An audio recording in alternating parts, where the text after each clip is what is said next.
गंगा और जमुना की पावन कथा। यह कहानी सिर्फ दो बहनों की नहीं बल्कि पाप, प्रायश्चित और मुक्ति की अनोखी यात्रा है।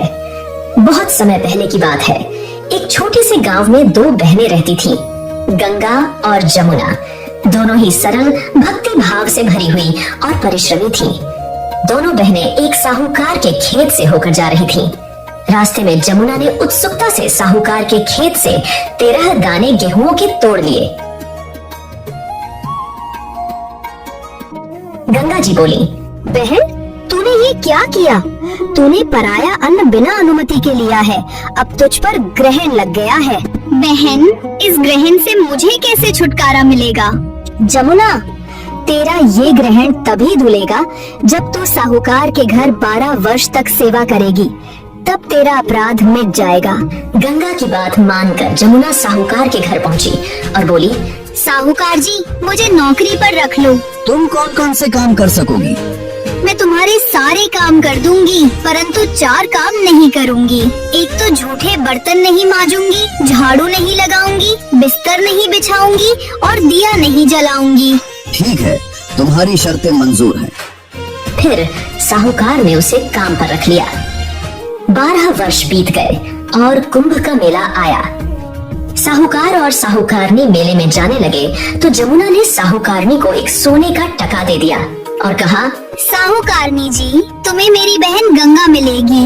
ये टका उसे दे देना और कहना कि गोरे गोरे हाथों में हरी हरी चूड़ी पहन ले। साहूकार वहाँ जाकर गंगा जी को सोने का टका दे दिया और कहा, जमुना ने यह टका दिया है। साहूकार जी, मेरी बहन जमुना से कहना कि तुम्हारे 12 वर्ष पूरे हो गए हैं, इसलिए अब तुम आ जाओ। साहूकार और साहूकारनी वापस आए। तब जमुना मटके में पानी भर रही थी। वह दोनों जमुना से बोले, जमुना, तुम्हारी बहन ने सोने का टका ले लिया और कहा है कि तुम्हारे 12 वर्ष पूरे हो गए हैं, अब तुम आ जाओ। ये सुनते ही जमुना मुस्कुराई। उसके नेत्रों से आंसू छलक पड़े और उसी क्षण वह सहस्त्रधारा बनकर बहने लगी। और जमुना जी गंगा जी के पास चली गई। तब साहूकार और साहूकारनी दोनों बहुत दुखी और शर्मिंदा हुए और बोले, अरे, ये तो स्वयं जमुना जी थी।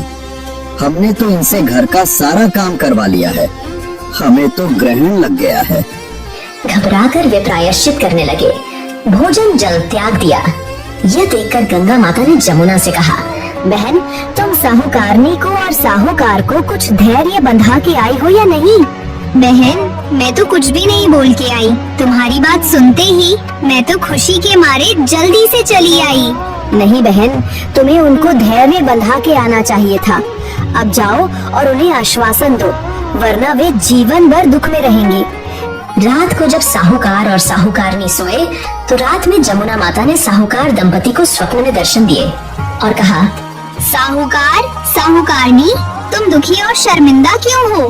माता, हमने आपसे सेवा कराई, यही हमारा पाप है। जमुना माता मुस्कुराई और बोली, तुम उठो, खाओ, पियो, तुम्हारा इसमें कोई दोष नहीं है।